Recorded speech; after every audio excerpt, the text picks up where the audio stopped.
Good morning, Eorzea. We are back with Adelynde's Adventures in Endwalker, Part 2. When we last left off, we had gone to sleep for the first time here in Old Charlian, and we're about to meet our companions in the hall to decide what to do next.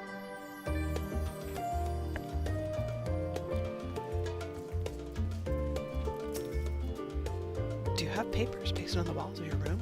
'Twas not unusual for occupants to pin up notes or documents and such, and then forget to take them when they went on their merry way. Sometimes it was quite deliberate, though. You might see complaints addressed to other members, or a thank you card for the engrossing literature someone left behind. Beloved traditions, that I should know better than to dwell upon. If we are to create a future for the students of Valdesian and so many others, we must look to the days ahead. Aww.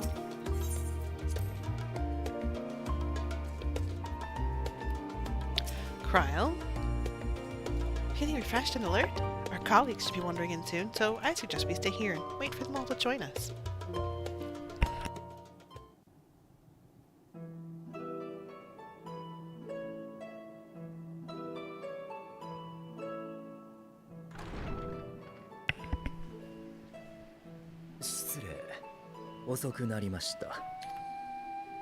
大丈夫よ。これで全員揃ったわね。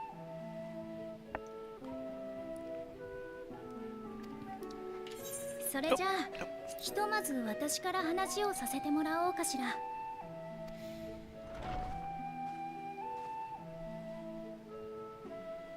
私たちの目標はテロフォロイの陰謀を阻止すること。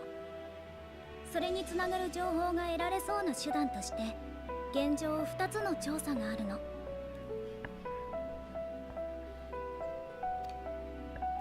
1つ目、これはみんなも知ってるシャーレアンの異変。哲学者議会が不可解な動きをしているって件ね。あの議会は国民から選ばれた99人の議員からなるんだけど、それだけいれば外交についての考え方も当然いろいろあるわ。例えばライブラリアンと呼ばれる一派は歴史の記録者に徹することを重要視して徹底的な不干渉を進めている。 She said librarians. 一方で他国との協力に前向きな議員もいるわ。ルイゾワ様やうちのガラフおじいちゃんに近い考え方ね。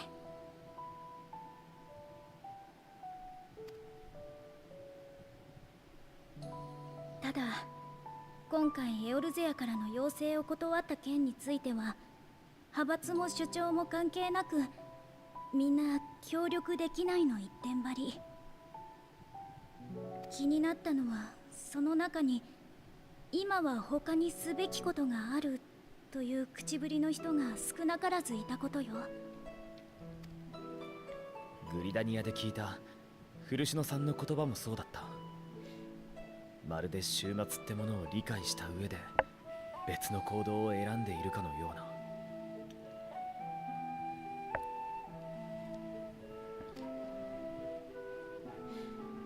そこを私だけじゃなくみんなの力を借りて調べたい。それが一つ目の調査ね。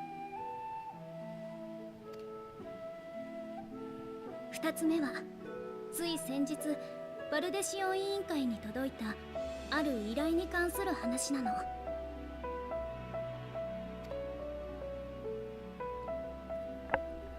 そもそもうちは世界各地にある未解明なものを研究する組織よ。異物や異行、魔法なんかをね。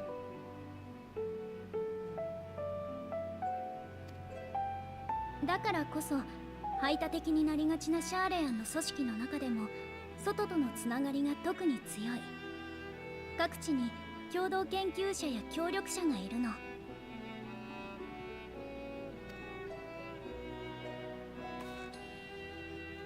今回連絡をくれたのはサベネア島に住む錬金術師のニッターナ。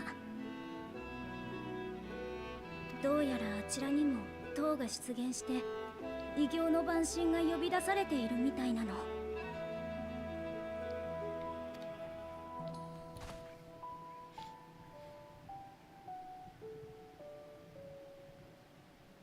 サベネア島を領有するラザハン、その長にあたる大主の指示のもと、錬金術師たちが塔の攻略法を探しているそうよ。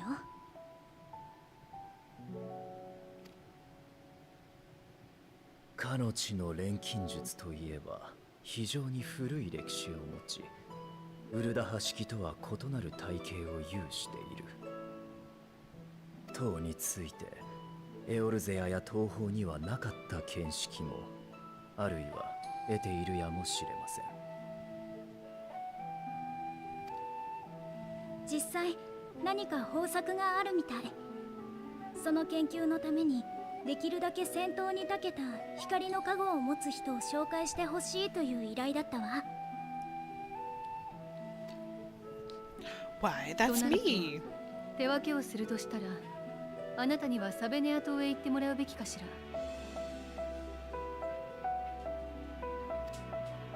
Yes. 週末に関わることだから、シャーレアンの調査にも加わってほしいところだけれど。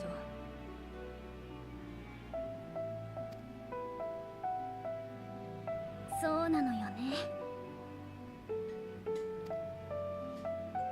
忙しくさせちゃって申し訳ないけれど、あなたにはどちらにも手を貸してもらえると嬉しいわ。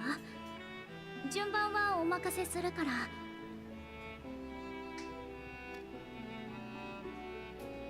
I'm up to the task. ありがとう。それじゃあ他のみんなの割り当てを決めておくわね。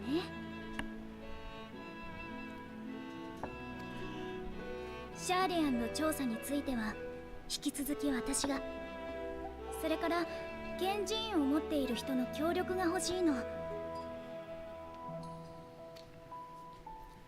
閲覧できる資料を増やしたいということね。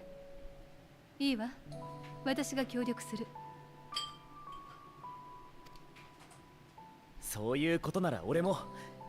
調べ物ならそれなりに力になれそうだしな。 Just a scooch.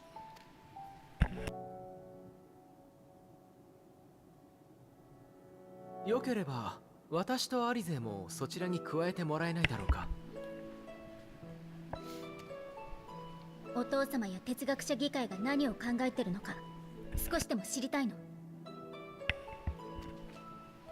もちろんよ。ぜひ2人の力を貸して。なら残りのメンツでサベネア島の様子を見てくるとするか。お前もそれで構わないか。ああ、サベネア島なら帝国に潜入した時に経由したからな。案内できるほどじゃないが多少は土地勘がある。そいつは頼もしい。ならこっちは俺とお前、それにウリエンジェで決まりだな。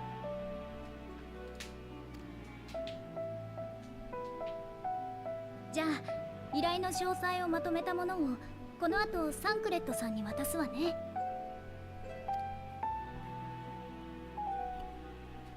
それぞれの調査が終わったらまたこのメインホールに集合しましょう。お互いに収穫があることを願ってるわ。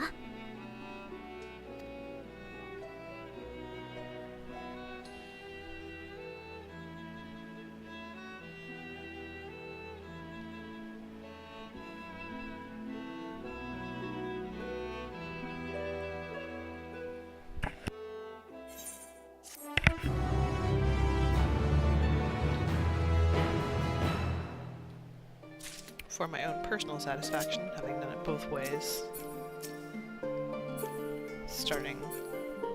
Stop. Well, I guess I'll talk to the rest of them first. Starting with the Charlian questline is a better way to do it. Our tour of the city was a pleasant distraction. I feel more ready now. More than ready now to tackle the challenges of the day. The process by which foreign members are elected is fair and equitable. Neither wealth nor social standing offers any advantages to a prospective candidate, but fairly elected or not, Master Matoya still found them all to be insufferable. Unsurprising. If the form is intent on concealing its intentions, then a cursory investigation will avail us little, I suspect. We need to dig deeper, and with the greatest of care. I still don't understand how the vote could be unanimous. What could possibly convince them all to turn their backs on Eorzea? Kryl is intent on uncovering the reason behind the forum's inexplicable behavior. An unsettling change has come over Charlayan, but together we will divine the underlying cause for the forum's callousness. As I mentioned before, however, questioning the counselors directly is a fruitless endeavor. They seem to have already come to a consensus as to what and how little they are willing to divulge, which is why I began scouring the Charlayan's archive of historical records for any hint of a connection to the final days. Suffice it to say that progress has been slow. There are only so many dusty pages one can skim in a day, but now that I have this band of willing reinforcements, the search should proceed all the swifter. Let us reconvene outside the Nomenon, shall we? Exit to the annex on the right, and you'll find the archives on the western edge of the woods. See y'all later!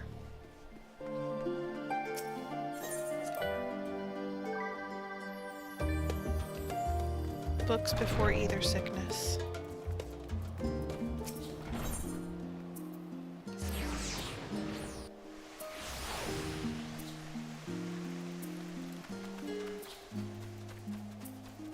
Of course it's nighttime. Cryo.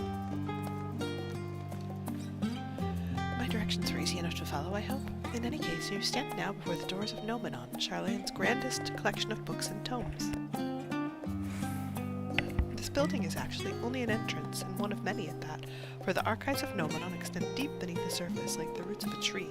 The vast halls of the great Gubal library pale in comparison to Nomenon's endless maze of subterranean chambers. Any citizen of Charlayan is free to enter and peruse its shelves. Well, most of its shelves. Only Archons are afforded access to certain restricted vaults. I have dispatched Stola and Raha to investigate those. Meanwhile, Alice and Alphinaud will help me continue my search through the stacks open to the general public. Your status presents more of a problem. As a non-citizen, you are only permitted to browse the first floor here at the Charlayan. Even so, there should be a number of books which touch upon Charlayan history or foreign policy. Your task will be to find and study the relevant publications. I promise you a working knowledge of those subjects will make it far easier to spot the sort of clues we're looking for. Let us be about it, shall we? I've told the others to meet us at the stone benches over there once they've found some promising tomes. Happy reading!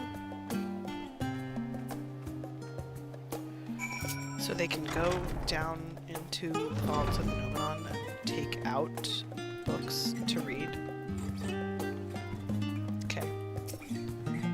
Oh, were you looking for a specific volume? Only Archons may check out forbidden tomes, but if there's anything else you require, simply say the word. The title on the spine reads The Story of Charlayan.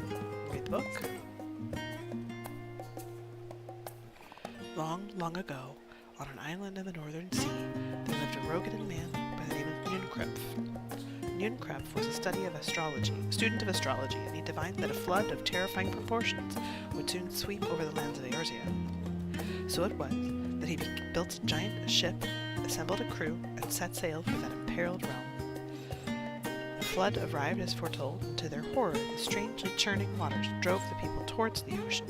It was there, however, that Nunkrepf's crew hauled them aboard his ark, but the danger had not passed. A towering wave approached, threatening to smash the vessel to pieces. With only moments to spare, Nunkrepf wove a mighty spell of teleportation and shifted the entire ship to safety atop Abelathia's spine. Refugees from the surrounding regions huddled there alongside them, but it was not long before disputes over the dwindling supply of food led to violence and bloodshed. Saddened by the sight, Nunkrepf gathered to him his crew and his grateful passengers and abandoned the ark to those reddened peaks. They journeyed to the coast, where they built a new ship, intent upon returning to the northern seas. They landed on the beach of an island and settled upon that very spot. That settlement prospered and grew, and in time it became the city of Charlayan we live in to this day. Very cool.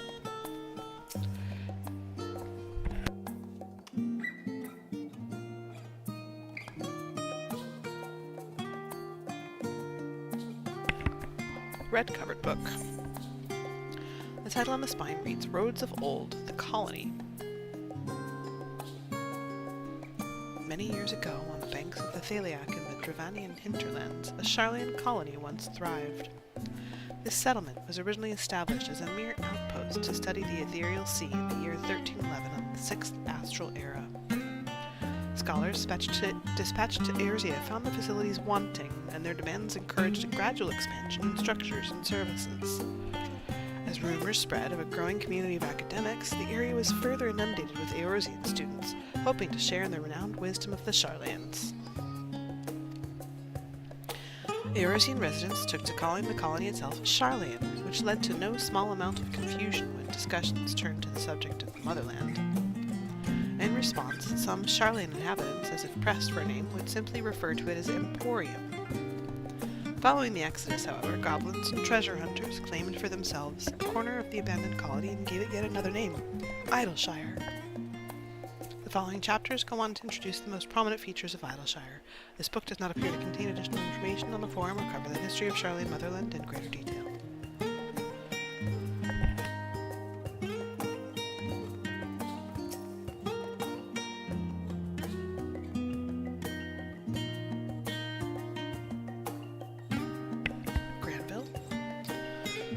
I'm rather in the middle of something, so if you wouldn't mind leaving me to my research, thank you.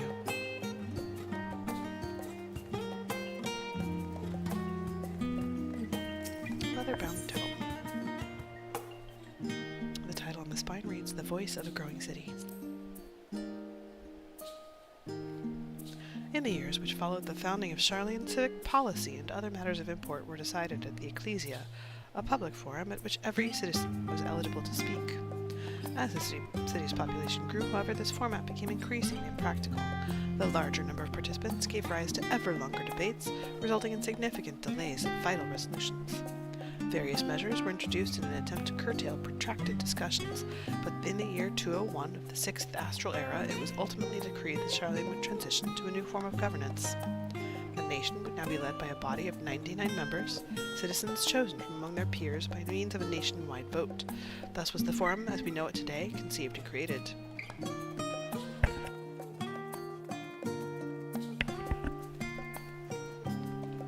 Blue cover book. The title on the spine reads An Introduction to the Heavens. Have you ever gazed at the skies above and contemplated the mysteries contained therein? I speak not of shifting cloud patterns, but of the vastness beyond, of the sun and the twinkling tapestry of the night. Some think the dome above us to be a finite space, yet amongst the leading thinkers of our age, one scholar's depiction of a boundless sea of stars had firmly taken root. Alas, this heavenly sea remains unreachable, an unknowable destination. There are few indeed who can explain in satisfactory detail why our own star is believed to revolve around the sun. It was the technologists of Alag who came closest to understanding the laws which govern that starry abyss. It was they who launched Dalamud and sought to expand beyond our earthbound existence. Having read of their ancient ambitions, I wonder, has your interest in this field of study waxed or waned?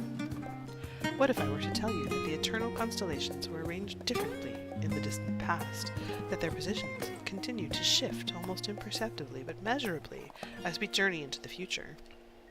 Would it shock you to learn that the stars drift farther and farther apart, and may indeed do so forever? Are you eager to learn more? This book is on the wrong subject. Search for works which contain details on the forum or mentions the history of Sharlayan.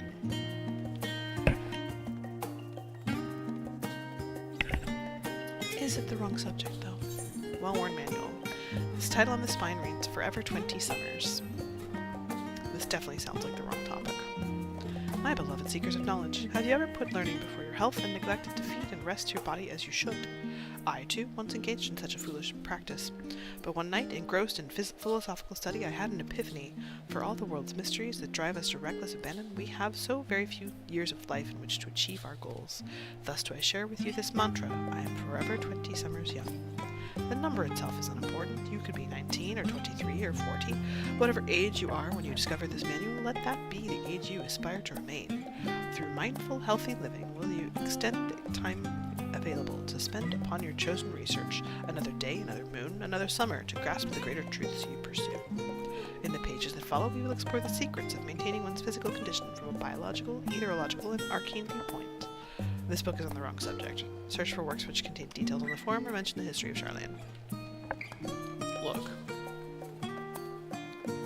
If it's here, I'm going to read it. Time-worn tome. The faded title on the spine reads, Stewards of Wisdom. During the chaos of the Sixth Umbral Calamity, Archon Nunkrip, founder of Sharlayan, bore witness to the madness and savagery of men, brought to the brink of despair. Upon raising a settlement on an island in the northern empty, he instructed his people thus. Renounce the ways of war and pursue enlightenment through knowledge and reason. The Sharlayans took to heart the words of their savior and thenceforth served as stewards of wisdom. Upon a foundation of accumulated learning, they built a homeland unlike any other, a nation born from the strength of minds rather than strength of arms. With knowledge of economics came shrewd trading. With knowledge of agriculture came bountiful crops. Engineering brought wells and sewers, ending squabbles over water. Wealth of expertise could be bartered for wealth and coin, and the more their wisdom spread throughout the world, the more mankind as a whole would thrive. And so it was that no matter the trials and tribulations of the age, the citizens of Sharlayan would live by their founders' teachings. For the sake of a better tomorrow, for the sake of a brighter star, they would eschew the tools of war and with knowledge deliver the world.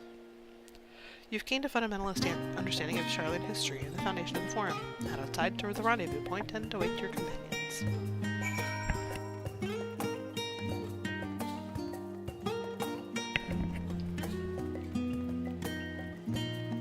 Nothing spicy, huh?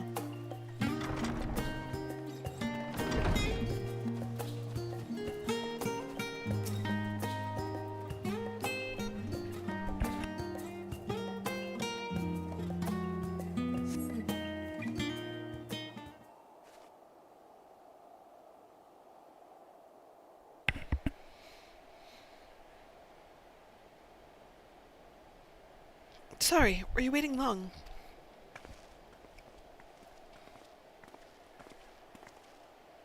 I wanted to make sure I'd borrowed at least a few promising volumes.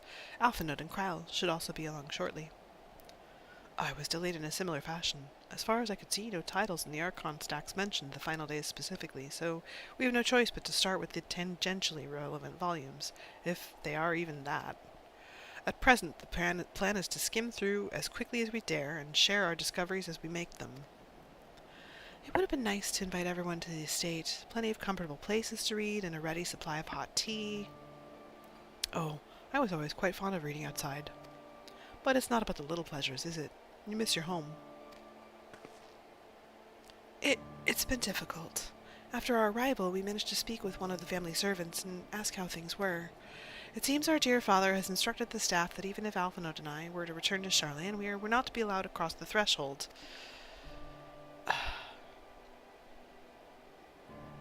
A harsh measure indeed. I hope that our efforts to understand his position and that of the Forum will perhaps lead to a reconciliation. We'll mend this rift one day, I'm certain of it. And what of you, Graha? Have you been to visit your family, or do they not live here in the city? Ah, well, my situation is also somewhat complicated. I was raised in Sharlayan, yes, but I was born rather further away. In the southern reaches of Ilsabard, in fact. For generations, my people have dwelt in Corvos, the coastal region opposite the island of Thavnar. The Aligans founded a city in that fertile land, and by ship brought in the subjugated tribes of Mikote to serve as laborers. Of course, the massive earthquakes of the Fourth Umbral Calamity brought an end to the Empire's reign, and when the Fifth Calamity froze the seas solid, many of the tribes still living in Corvos braved the journey back to Eorzea. My ancestors, however, chose to remain, that they might prevent the remnants of Allegan technology from being misused. Isn't Corvos under Garlean rule? For the past 50 years, yes. Some semblance of local culture remains, as is the case for most imperial provinces, but Garlemald renamed the region Locus Aminus. When I was a boy, a nearby town came under the jurisdiction of an illustrious imperial family, the nobles of House Darnus.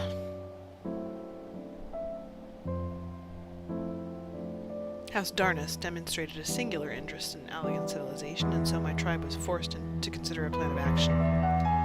For some time already, voices have been raised in favor of abandoning our ancient customs. After all, the Allegan eye no longer passed to our eldest children as reliably as it once had. Fear of discovery eventually tipped the scales, and the decision was made to bury our ties to the knowledge and traditions of Allag. As the last child born with the Elegant Eye, I was given over to the custody of friends and the students of Baltesian, who had me registered as a Charlian citizen. I never even considered. Forgive me, it was an unkind question. Even Thancred was taken in by Archon Louisois, was he not? Stories of adopted waifs and rescued orphans are more common among Charlians than you might think. Yet, regardless of our origins, we are all provided with an equal opportunity to learn. And with sufficient perspicacity, we outsiders can even earn the vaunted title of Archon. 'Tis exactly why I have such love for this country, and why I wish it to remain a nation of which its citizens can be proud. Hear, hear! Another good reason to get to the bottom of the Forum's stubbornness, aside from the trifling matter of our impending doom. Excuse us while we try to make some headway into these books, Adelynde. More company should be arriving any moment now. I can't read, apparently.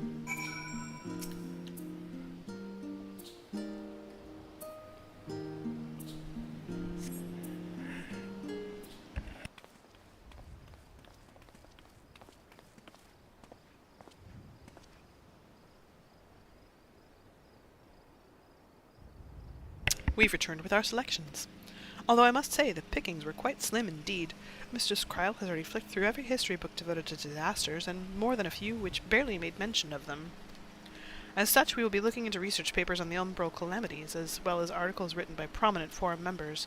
Perhaps their knowledge of the final days comes from an unexpected source. Speaking of which, might I ask you a few questions related to the final days? I'm the only one here who didn't witness the events of Amarot firsthand, and I fear I may be overlooking critical details. My thanks. Now, where to begin? First thing first, what kind of phenomena did the ancients encounter as the final days drew nigh? Let's see.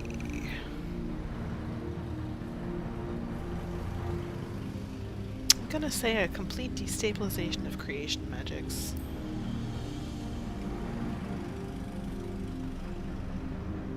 Yes. Yes, the unfolding catastrophe wrought havoc on all manner of life. The chaos extended to the ancients themselves, causing their powers of creation to spiral out of control. Fear and despair manifested in terrible, tangible fashion. Meteors raining from the sky, fire erupting from the ground, indescribable abominations prowling the streets.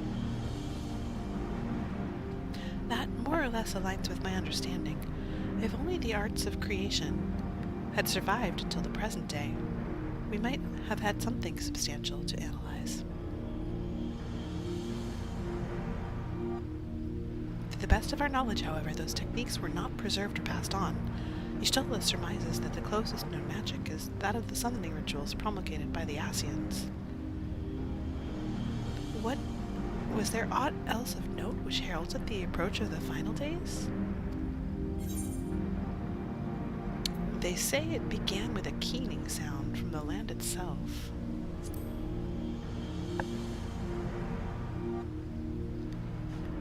Ah yes, the Amarantines spoke of it, didn't they? We never did hear this sound ourselves, of course, thrust as we were into the midst of the madness. But it seems that each and every one of the catastrophes was preceded by this ominous noise. Eventually it resounded across the entire star, and not even Amarant was spared. So the ground was crying out, you say? To be considered the harbinger of doom, it must have been quite distinctive, and probably quite loud. I'll have to speak with one of Nomenon's mammoths and ask after any books which make mention of such a sound. Last but not least, would you describe how the ancients sought to quell this unprecedented calamity? What definitive action did they take? They summoned Zodiark.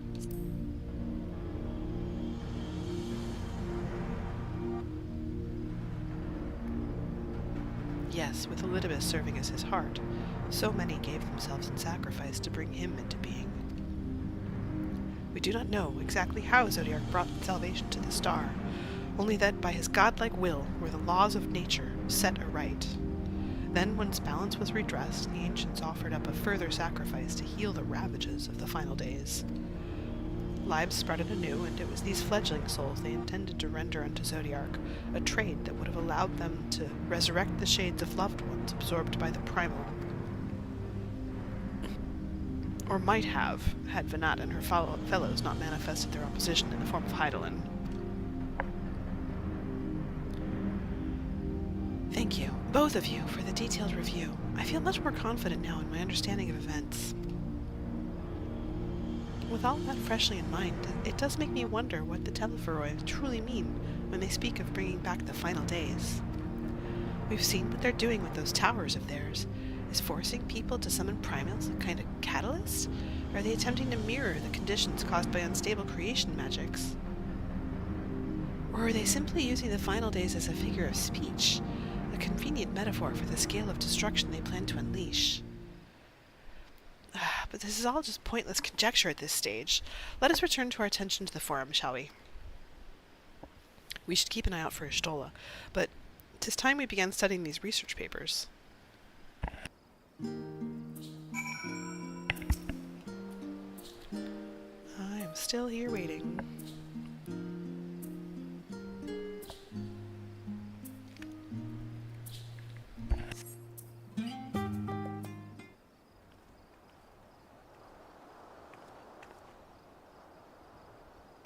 I'm the last, am I? Well, my extended search of the Archon stacks produced one or two possibly useful books, but I wouldn't get your hopes up.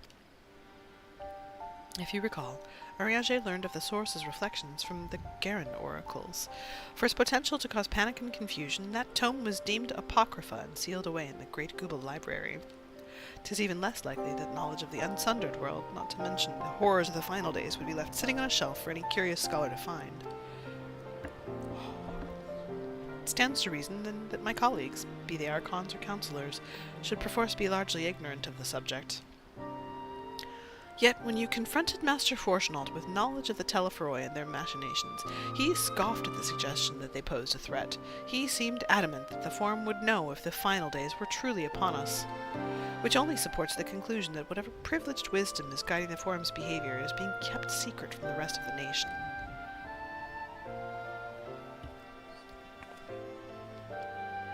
Not that I mean to excuse myself from reading duty. Whether they contain mention of the final days or no, these books could yet hold something of value. You weren't thinking of leaving, were you? There's plenty of work for everyone.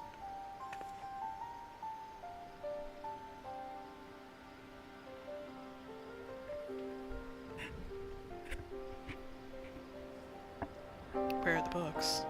I ain't seen no books. You labor for what feels like an age as Y'shtola's research assistant.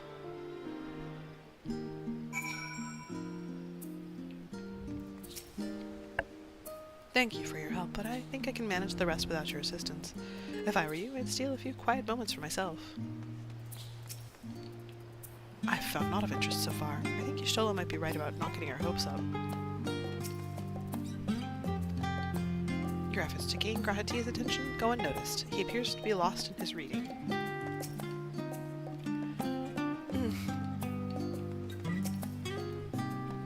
Oh dear, you look exhausted. But what about your studies? Were you able to find any books on the subjects I mentioned? Then the day was well spent. Should you wish to read them again, a mammoth at the reference desk will point you in the right direction. For the moment, though, I suggest you take a well-deserved rest. We might be occupied with our research for quite some time. Well, I did find one paper focused on the world before the advent of the first Umbral Calamity, but it reads more like a work of fanciful fiction than actual academic supposition. Checks out. He is still lost in his reading. Alice appears in desperate need of a study break. Ready for a tea break, Adelynde? I know I am. Honestly, my neck and shoulders are going to calcify if I don't stretch my legs and walk around for a bit. You know the last stand down in the harbor, don't you? Come and meet me near outside the tables. I'll treat you to their coffee. It's quite good. That sounds delightful.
Babeth Ironheart.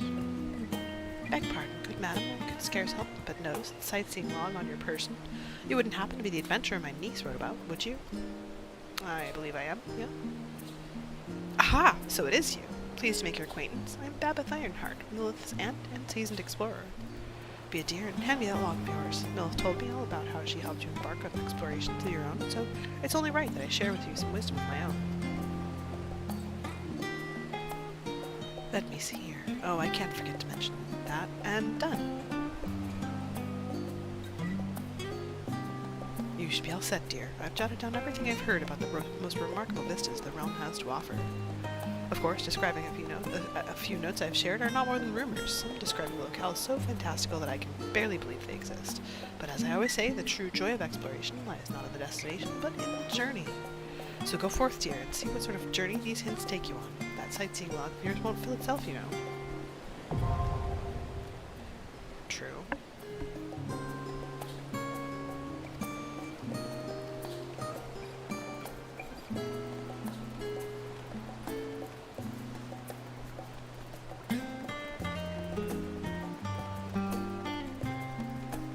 We see a blue quest, we pick up a blue quest.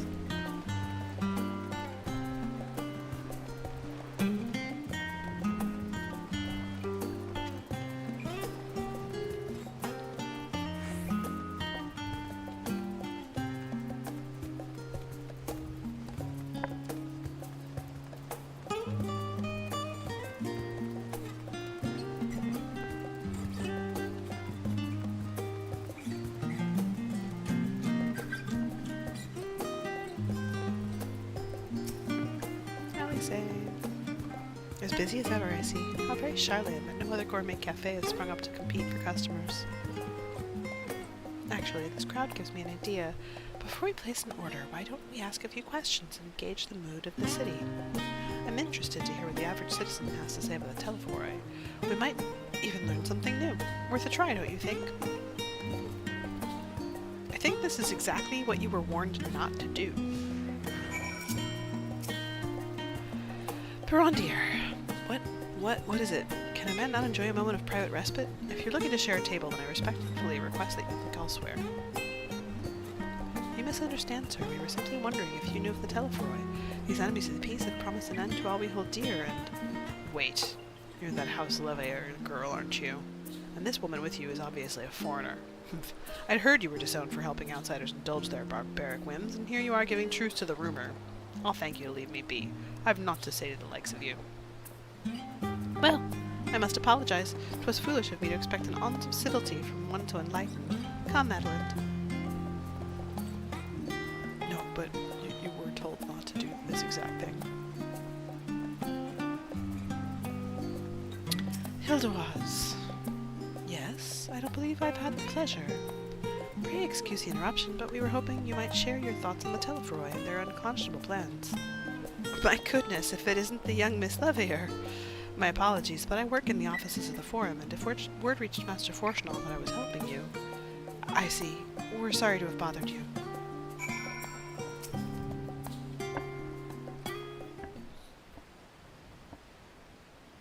Welcome, madam. What can I offer you today?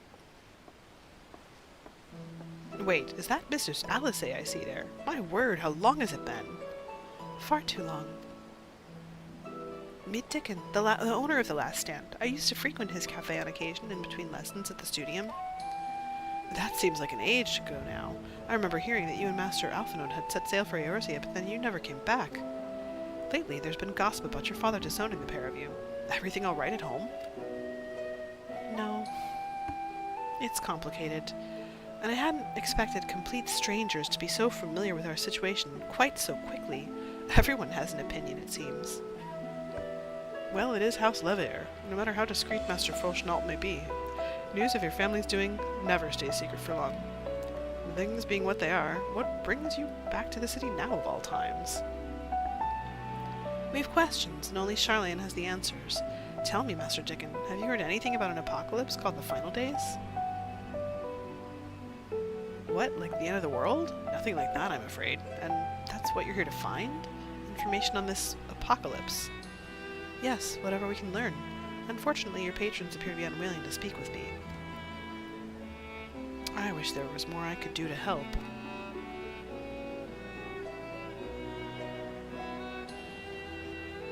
But maybe there is. You're a visitor to Charlene, aren't you? Then few will know your face. We should be able to pass you off as a server with none the wiser.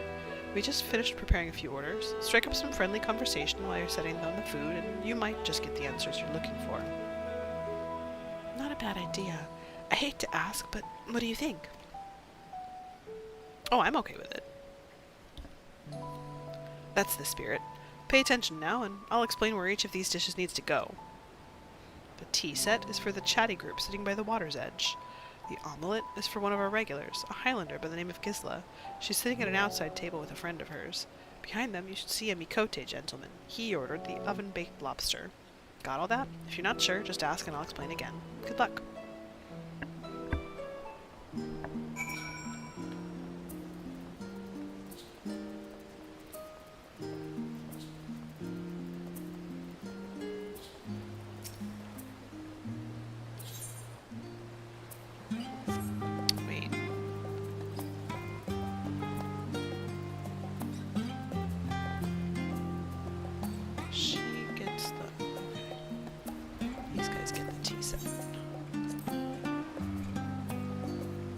Oh, my tea set! Lovely, thank you. The Telefo who? I'm sorry, I've never heard of them, or their final days. My friends and I are somewhat uninformed when it comes to current events. Now, if you wanted to hear about ritual arcane practices on the 6th Astral Era, common or esoteric, then I'd be happy to talk your ear off. Gods above, I'm starving. You get the omelette. Ah, finally. 2, 4, 6, 8. Let's dig in. No time to waste.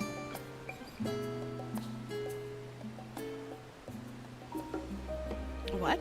The Telefroy. Ah, yes, I remember seeing the name in the last Gazette. That and some grand claim about the end of days. The same old senseless warmongering.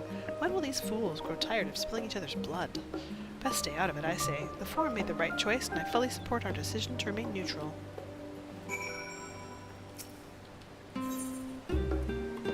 Urbane banter with a smile. Ah, at last, the oven-baked lobster is mine. You've no idea how long I've scrimped and saved and suffered to afford this heavenly dish.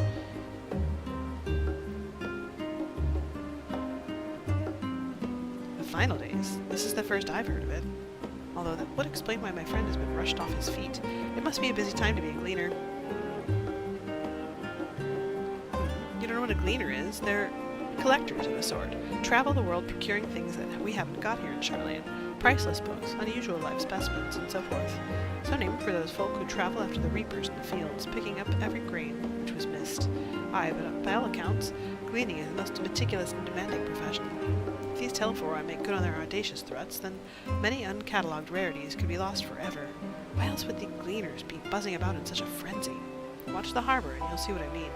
They're carting loads in from the docks all day. It's never been this hectic before. Not like this.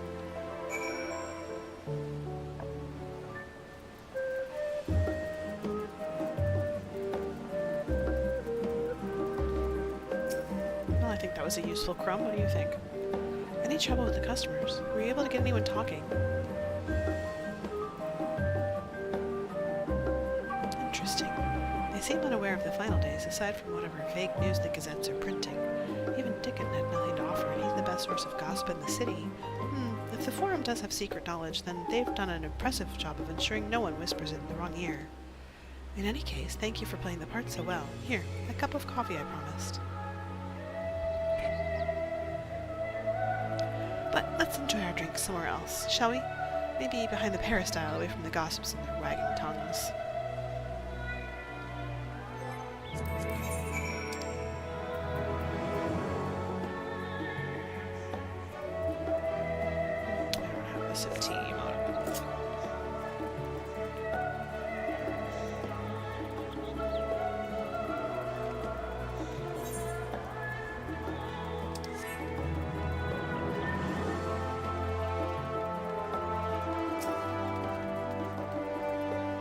Yes, this should do nicely. Out of the wind and out of sight.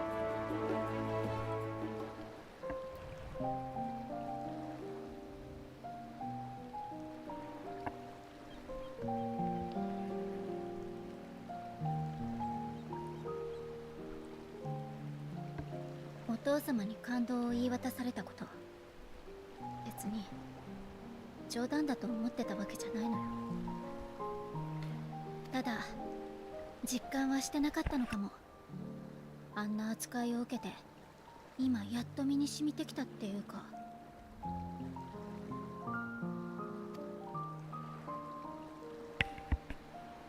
シャーレアンに行こうって決めた時のこと覚えてる？ラハがただならない事態が起きてるからこそお父様はあんな突き放し方をしたのかもって。実際そうなのかもしれない。頭が固くておじい様とは何度も喧嘩してた人だけど、血を流すがいいだなんて決して言わなかったもの。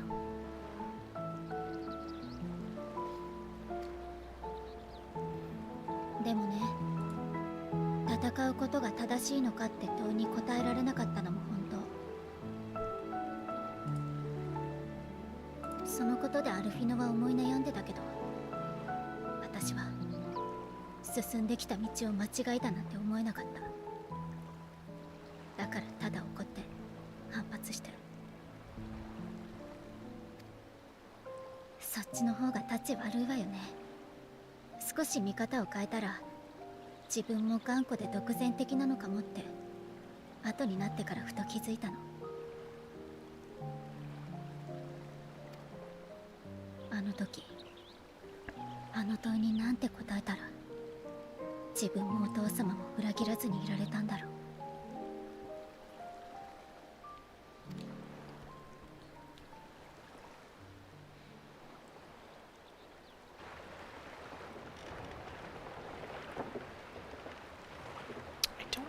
So.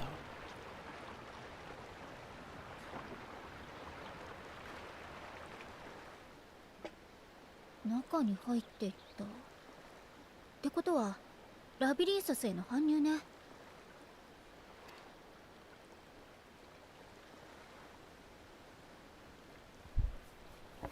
おう、この島の地下にある大きな施設のことよ。シャーレアンといえば世界中から知識を集めてるでしょ。それは何も紙や試験管に収まるものだけじゃないわ。動物や植物、さまざまな命ある資料を生きたまま保管研究する、それがラビリンソスってわけ。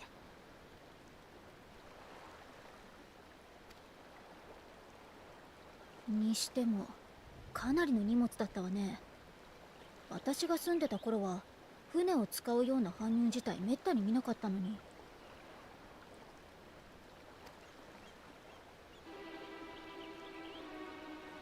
ラストスタンドで聞き込みをしてくれた時、グリーナーの出入りが頻繁になってるって話があったのよね。さっきの船に乗ってたのも多分グリーナーだわ。それもラビリンソスに搬入を行える議会公認のグリーナー。彼らの動きが最近テロフォロイが現れた頃から活発になっているなら、そこに哲学者議会の思惑が隠れてるかも。Reasonable. Logical.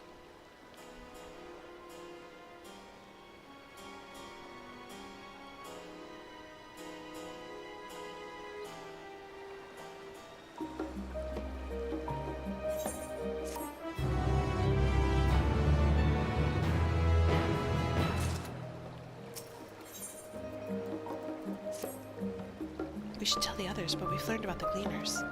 Go on, go ahead to the Nomenon, and I'll join you in a moment. Master Dick will want his cups back. It's fair.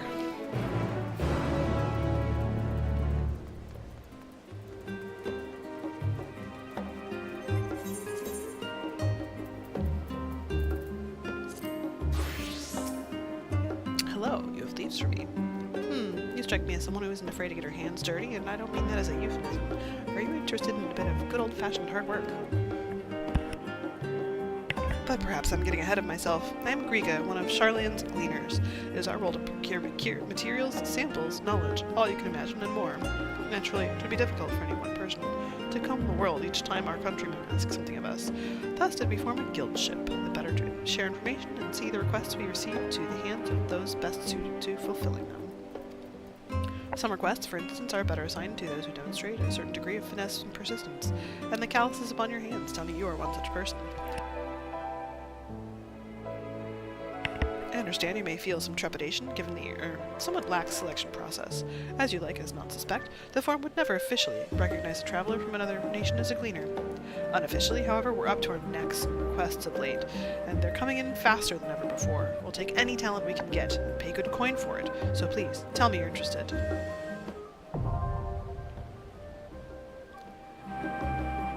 You may now undertake gleaner leaves by speaking with Griga. I'm not actually going to do that. Just wanted to get the quest off the map.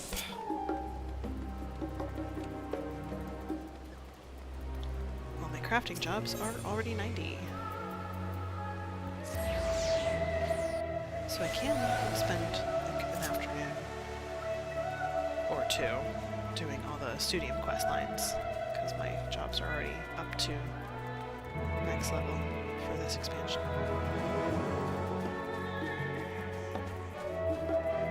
Cryo. I forgot to talk to everyone else first. Welcome back, Adelynde. Been for a walk and cleared your head, have you? Are we stuck?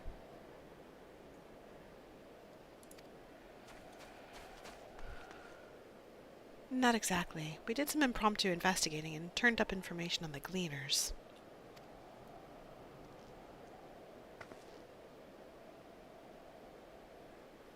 So here's our theory. We think they're hiding things in Labyrinthos. It makes sense. The gleaners take their requests directly from institutions and bureaucrats, but as you say, they ultimately answer to the Forum. A sudden and significant increase in gleaner traffic and in cargo, it certainly gives the impression of an overarching plan being put into motion. Let us see what theory we can build from the facts. As Y'shtola observed earlier, Nomanon's archives appear to contain no information concerning the final days. Coupled with what Adelynde and Alice learned at the last stand, we can be reasonably sure that most Charlians know nothing of that particular period of ancient history. Yet my father and his colleagues are not only familiar with the final days, but are somehow certain that the destruction being perpetrated by the Telfroi is wholly unlike those apocalyptic events.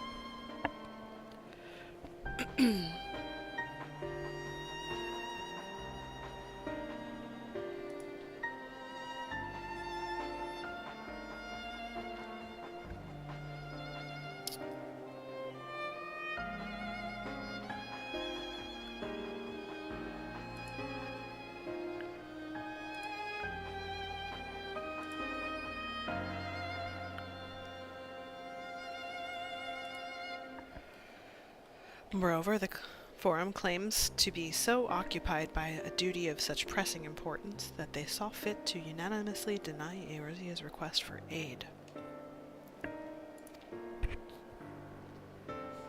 And now the Gleaners, official agents of the state, have been mobilized on an unprecedented scale. I do not think it a stretch to conclude that the Gleaners' recent activities are in service to the Forum's secretive ends.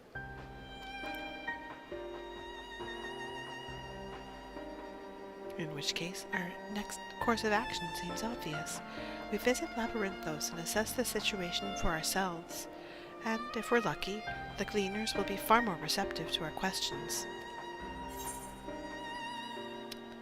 What should we expect down there?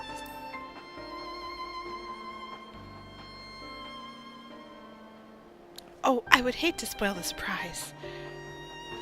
As for myself, there are a few more subjects I should like to research. I may join you later, but feel free to leave behind your borrowed books and be on your way. I'll see to it that each is returned to its proper place. That would be a great help. Thank you, Raha.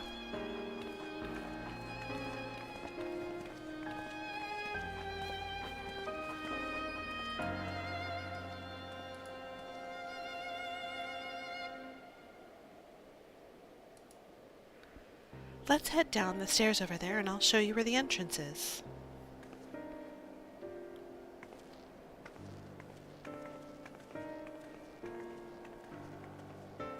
Looks like my stream quality shifted from excellent to poor, so I'm just gonna go down to Labyrinthos and... actually, maybe I should stop here because the stream quality is poor. I hate to do it. I wanted to go a little bit longer at least, but I also want this to be a good archival record of her Endwalker adventures, so for now we shall bid you goodbye.